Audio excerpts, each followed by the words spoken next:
So, welcome everybody to Talks at Google. I am so excited today to bring on our guests. They are the wonderful Phillipa Soo and Luke Bracey. For those that don't know, and I'm sure you all do, Phillipa is a two-time Grammy winner, is also Tony and Emmy Award nominated. If you haven't seen her in Shining Girls or Dopesick, you've definitely heard her voice as the original Eliza Hamilton in this tiny Broadway show called Hamilton.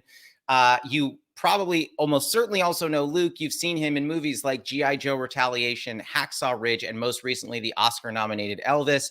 And if you're like me, you spent time with Luke twice in December of 2020 when I had COVID watching Holiday. So, starring in the upcoming romantic comedy One True Loves, please join me in welcoming Phillipa Soo and Luke Bracey. Hello. Hello. Thanks for having us. Yeah, Luke, I don't know if you knew that when I had COVID in 2020, I watched Holiday twice. I don't know if that got back to you or not. I'm so glad you did, and it means you didn't hate it so much. So I'm No, no, the first time I'm literally, I was with my girlfriend and she goes, "Do you want to watch this?" I was like, "Ugh, I don't know." And then we watched it and she's like, "See, it wasn't that bad." I go, "Yeah, we can run that back. I'll do that twice." So that was fun. I'm glad I gave you a little bit of time off during that kind of weird period in the world. Oh my Lord. I know. Speaking of that, I know Simu Liu is also in this movie. He is unfortunately sick. So I figured we would start with a really easy question. What was the worst part of working with him on this movie? Get it all out now. Now that he's not here, we can say all the things we I know, all the hate. terrible stuff. No, it is jokes aside, what was just to give him a little love, what was your favorite part about working with him on this? Because I know, Phillipa, you had more screen time with him than Luke. I don't want to give too much away. Yeah. Gosh. Well, my favorite part was all of it. I think, the collaboration was very easy. Simu was a very wonderful human, a very talented guy. So like my job was made very easy in terms of diving into these characters and their relationship and their lives together. It was incredibly fun and playful and collaborative on set. And yeah, we were able just to sort of like let it fly and explore the story. And I think one of my favorite days of shooting was the first scene that Simu and I got to shoot together, which was his proposal. It was just like a beautiful evening, and there was some like wonderful lighting that was set up, and it just felt like we were making a romantic film, and it was just a beautiful way to sort of like send off the shooting process. And he's just such a fun-loving, funny guy. And we were definitely able to sort of play off of one another and really find their relationship in the moments that we were just together on set and building that chemistry, that spark. And it was so super enjoyable. Oh, I love that. Well, he better be watching this because that's such a lovely compliment, I think, for anyone to be paid. But I want to hop right into the movie, which I had the absolute pleasure of watching over the weekend. The tricky thing about this, I feel like from my perspective, this is based on a novel that the more research I did has like a crazy loyal fan base of people that love this book. Given that there is a fan base there, this book is pretty popular. How did that affect each of your approaches to not only feeling comfortable taking on this challenge, but also making the characters your own? Yeah, I think knowing how popular the book is, how popular Taylor Jenkins Reid is as an author, it's, there's a really sufficient amount of terror involved when you're then kind of charged with playing one of her beloved characters in one of her beloved stories. So once you get over that kind of terror, it's really fun. We were so fortunate to have Taylor not only write the book, but also be part of writing the screenplay. Yeah. So I think that kind of takes a bit of the worry and a bit of the stress off you when it comes to are people going to accept the film version of the book and to have the author of the book write the screenplay. I think it gives us a little bit of street cred when it comes to the loyal fans. So there's that. And then also having her kind of entrust you with one of her characters, you kind of imbued with a bit of confidence that way. So it was really kind of fun to be able to pick her brain about the story and the characters and be able to kind of get to the real core and the essence of these people and the situation they find themselves in. So yeah, a real blessing that Taylor was a huge part of making the film as well as writing the book that it's based on. Oh, I love that. Were there any things that Taylor had ideas about that were not in the book that were given to you as you were shooting, that maybe like, hey, this isn't what I didn't necessarily put this in the book about Jesse, but like here's something that I thought about as I was writing it. I'm not sure. The great thing was that Taylor wanted to work with us about our thoughts on these little bits. You know, we get to put in the little bits of color, the little bit of shade that kind of that brings these characters to life in a way. And I don't know, there was a few things. I have a strange like hurt finger that we got to put in the movie a little bit. Yeah. So stuff like that, trying to kind of find little bits that we found in the characters that we thought was interesting, and kind of playing with them and having Taylor, allow us to, just color in those shaded areas, and be the ones to kind of bring an idea forward, and her being really open to all that. Yeah, I definitely think that in the novel, there's a tone and a humor that sort of follows you throughout, and it definitely lifts you out of this sort of like very difficult, very traumatic thing that happens to Emma Blair, and to find some levity and playfulness in it, and that humor, that tone, I think also translates into the script that she wrote. And for us, getting to have this source material of this book and this novel, and the person who wrote it, and the person who wrote our script that we're working on, it only made it easier to sort of take those, what was a long passage in the book, and translate that into a look between two people. That how can we tell the same story that was told in a page in a single shot? So that was like all the fun, artistry work that we got to do. Yeah, I mean, it was crazy. I was trying to explain this movie to a friend, and they were like, "So it's a standard rom-com." I was like, "Not standard. Like, there's also like PTSD over here. There's a lot of drama over here." I was like, "It's not very hard to explain." Y'all genre jumped in a very very easy way. It was great. But I have to ask you this.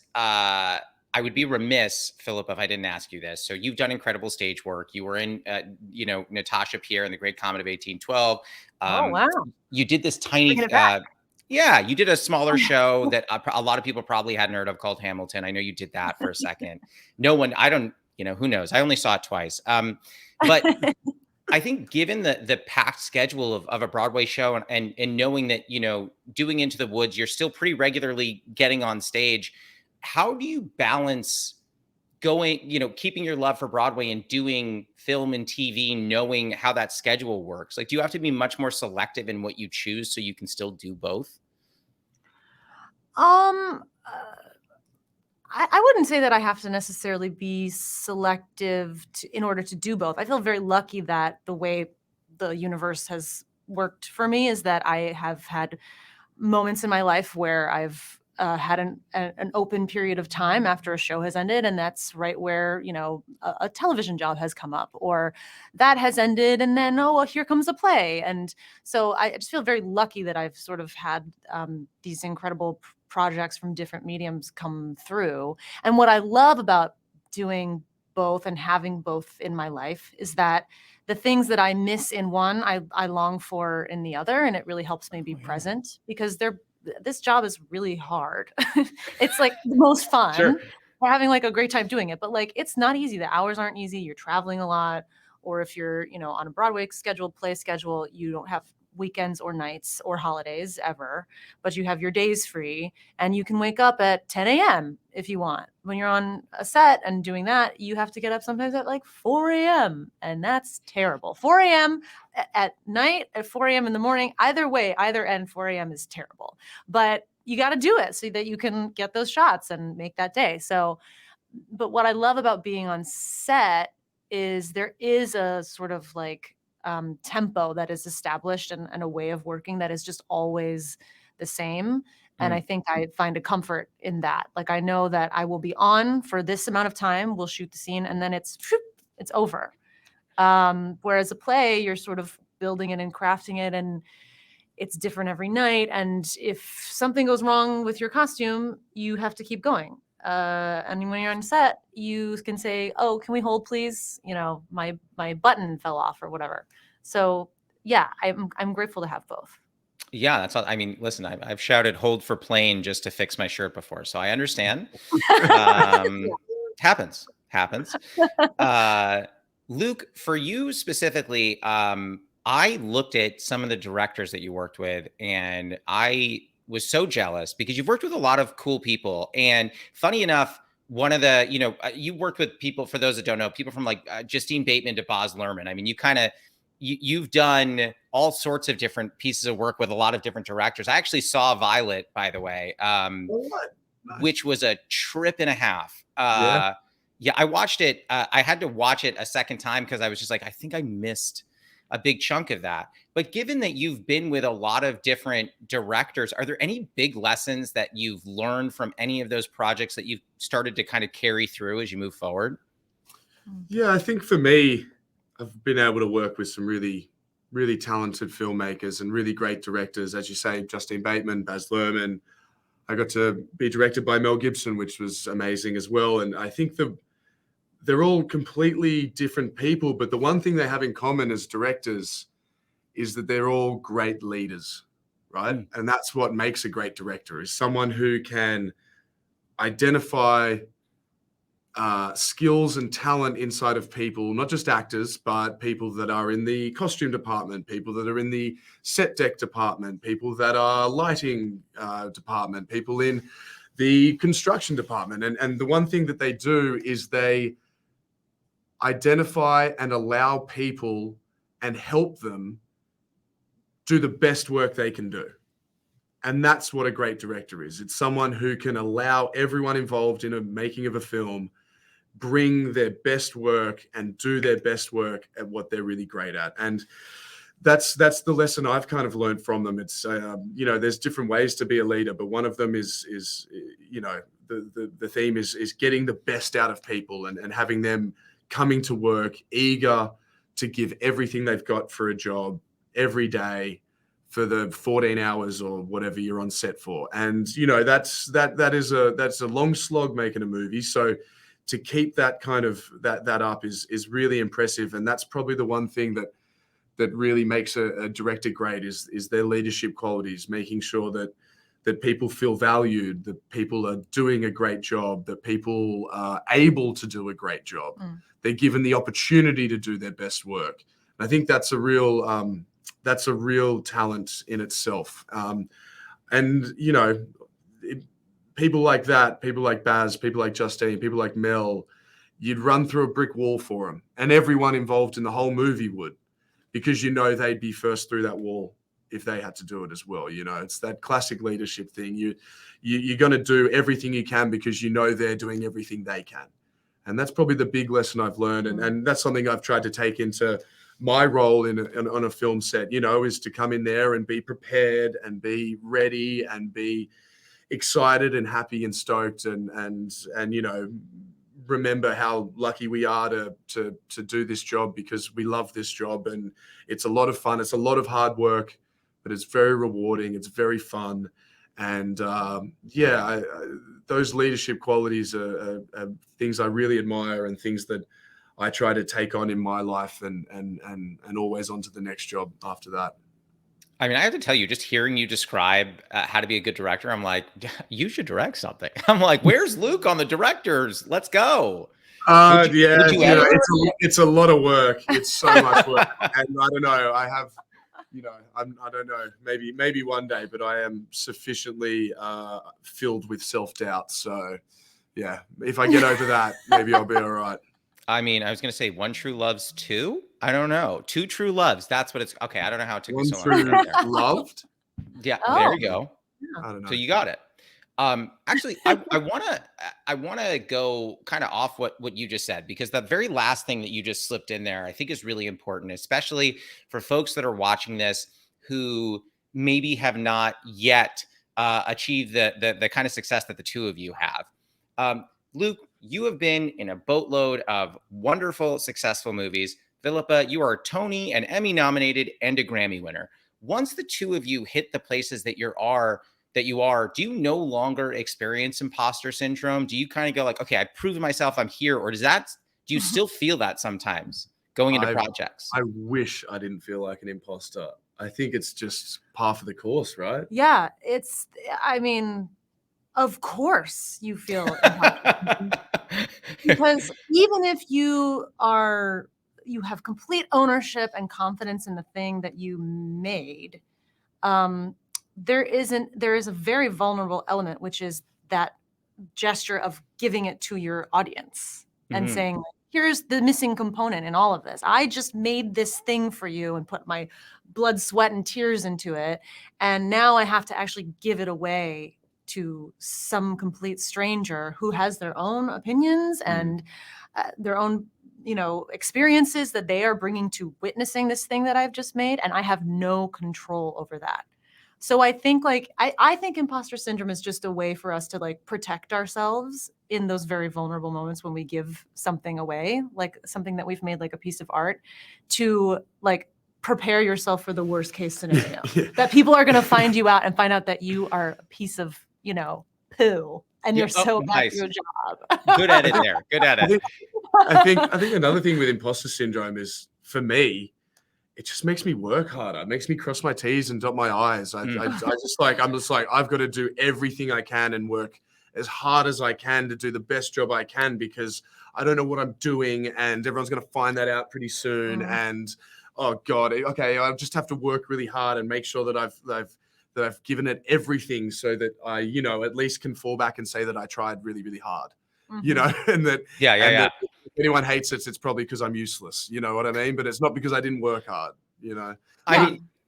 I did a film last year that just came out called Maybe I Do, and I was working with some amazing people. I was working with Susan Sarandon and William H. Macy and Richard Gere and Diane Keaton. And the first day that I met Richard Gere on set, I was like, "Hi, Richard, how you doing, mate?" He goes, "I'm really nervous." And I was like, "Don't tell me that. You're Richard Gere. What do you mean you're nervous?" I'm like, how do you think I feel? I'm in a movie with you. And then William H. Macy played my dad, and we sat down. He was like, "I never thought I'd ever work again. I can't believe I'm doing this." I'm like, "Why are you telling me this? I'm the one who can't believe I'm here." So yeah, it's comforting, but also scary that it never goes away, I think. Yeah. It's that wonderful thing that makes us human, which is just that imposter syndrome. Yeah. I was hoping you were going to say, no, it's gone. And I was like, okay, so I just have to do what you two did and then I'll be fine. Apparently it'll just be with me forever. I can't believe that. Yeah. Richard Gere, he's like, yeah, I did Primal Fear, but I still get nervous on these sets here. I'm like, oh, great. Don't tell me that, That's Richard. amazing. I'm already nervous. Yeah. Should I be more nervous? I don't know if I can be more nervous. Yeah. Oh, I was good. Well, you have to take it up. If you know he's nervous, you got to take your nerves up a notch, I think. But one of the things that the two of you just said, and I'm curious about this, are you able to separate from what the reaction to the art is? So if you've put your all in it and you believe in your performance and you had a wonderful experience as an individual, are you able to say, okay, I did One True Loves, I loved it, it was amazing, and regardless of what the interaction is from the fan base, I'm leaving feeling really positive about it? Yeah, I mean, I don't necessarily I don't want to tell a story so that I can get feedback about what people thought about it necessarily. I am actually not, I'm not interested in the answers as much as I'm more interested in the questions that it makes people ask. Or maybe I should say I'm not as interested in their conclusions as I'm interested in their questions. So give me feedback, give me a question, like let's have a discourse. I think the community aspect of being an actor is one of the reasons why I love it so much. But I also think that I didn't get into this to have conclusive answers that are definitive and crystal clear, because we're never going to find that.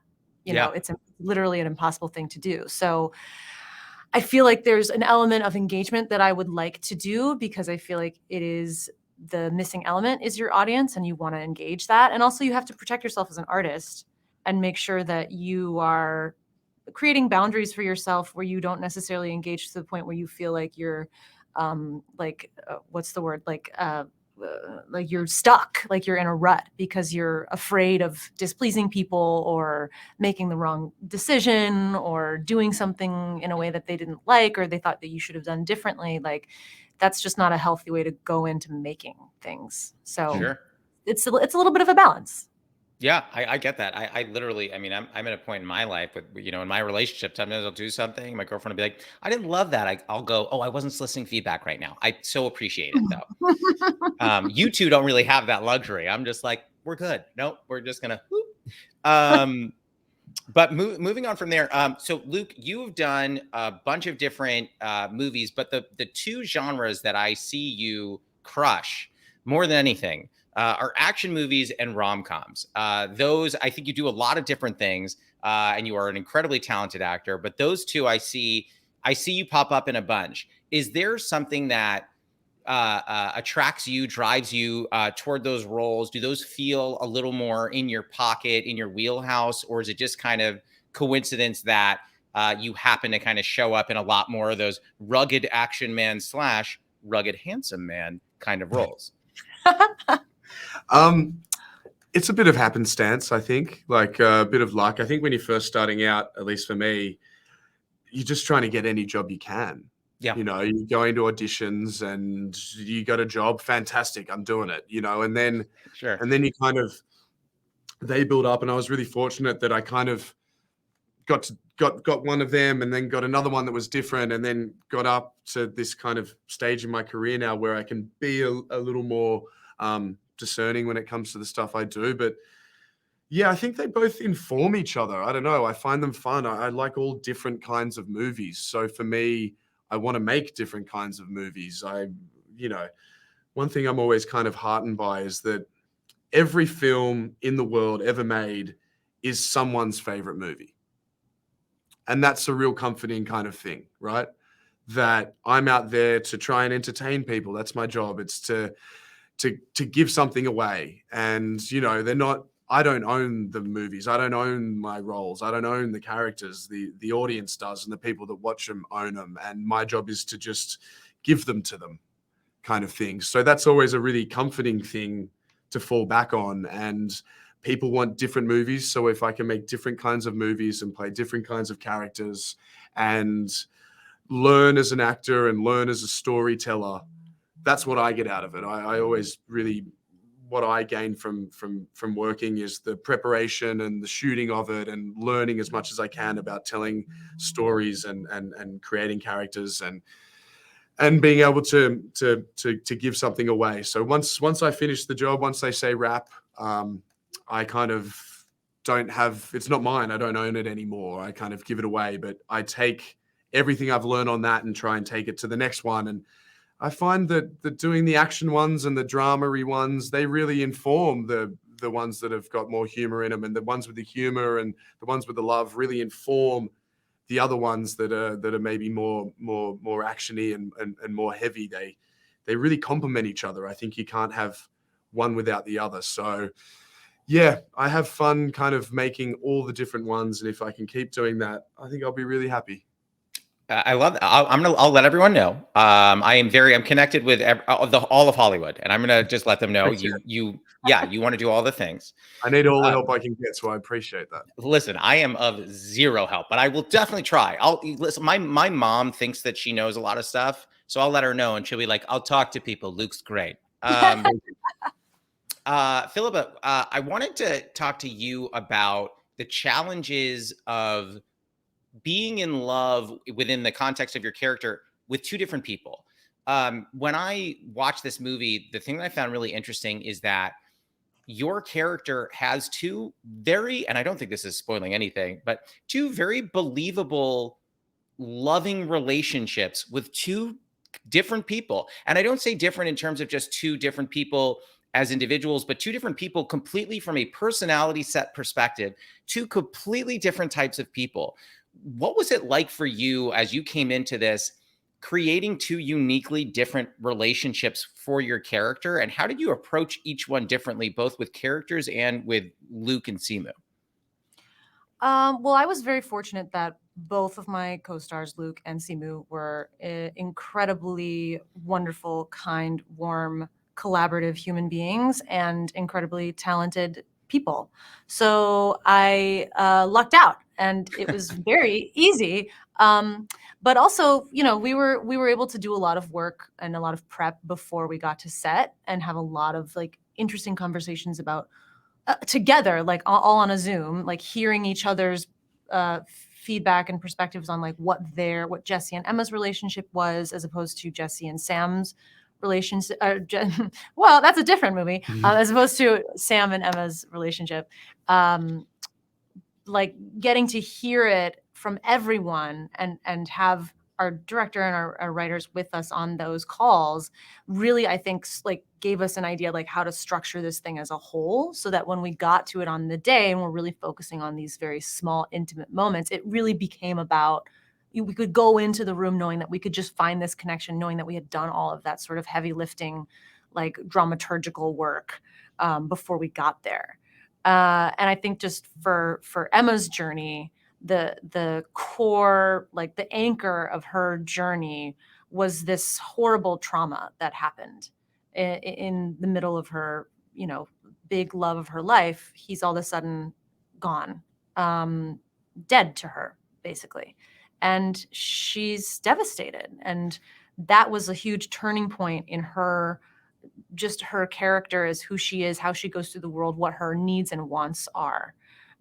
So using that as an anchor when we were like shooting different scenes on different days and sort of flip-flopping back and forth between these two different times and these two different relationships, it made it very easy to sort of remind myself of like, oh yeah, like here's where she is in her life in this moment, and here's where she is in her life in this moment. And yeah, just like a very collaborative, fun set where we really got to like find those little sparkly moments that each relationship had. I love that. And the one thing I was thinking about as you were talking about how you built the relationships, I was thinking about the fact that, and for those who haven't seen the movie, this is not a spoiler, but you kind of see the younger versions of all of you. Out of curiosity, as I was watching, I was wondering this: did either of you get to talk to the actor and actress that played the younger versions of you? And if so, were you kind of like, hey, I think my character is going to kind of have this little thing about them. This is something I'm thinking about. Are you thinking about this? Did you have the chance to do that? Yeah, I did. The young bloke that plays me is this he's an Australian bloke. His name's Cooper Van Grudel, and he is a really, really wonderful young man. And I had him come and live with me while he was there shooting in my house. I can't tell if you're kidding. This is true. No, this is true. Came and stayed in my house. Yeah, because I don't know. I kind of knew that he was going to be in like a hotel for a couple of days, and I just thought, hey, come and hang out and like have a home and have like that experience. I know what it's like to be away in a strange place for the first time when you're a young person, and it's a bit discombobulating and can be a bit of a strange thing. So yeah, we talked on the phone a couple of times before he came, and he's just a really wonderful young man who is interested and polite and hardworking. And so we came in and we had a few conversations, but it's not my job to tell him how to do his job. My job was just to kind of be there and be a mate and give him a supportive kind of environment to say that whatever you do is going to be awesome. And we're creating something together. It's not my thing. It's not your thing. It's our thing. It's, everyone's. So, that was really, really fun, actually, having Cooper there for a week or two. We had a good time and drank a couple of beers and had a laugh. And it was, it was really nice for me to have someone in the house with me, like it was nice to have someone around and have that kind of, camaraderie and that kind of mateship that's really important. So I don't know. I thought it was really fun to have Cooper there, and good story for something like this as well. And I hope you had fun, Cooper. I mean, we still keep in contact and we still chat every now and then. And yeah, he's on his way up in this world and in this business. And I hope he has all the success that he deserves, because it couldn't happen to a nicer bloke. So yeah, it was really fun to have that kind of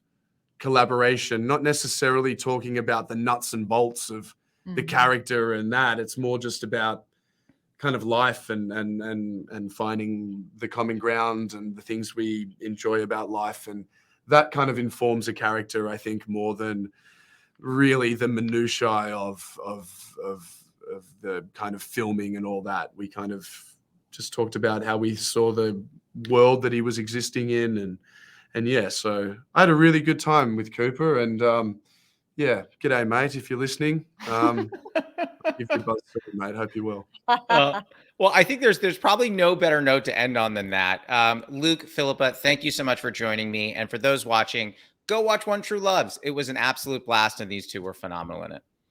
Thanks for Thank having us. you. Appreciate it. Awesome. Thank you so much. Take care. Have a good one.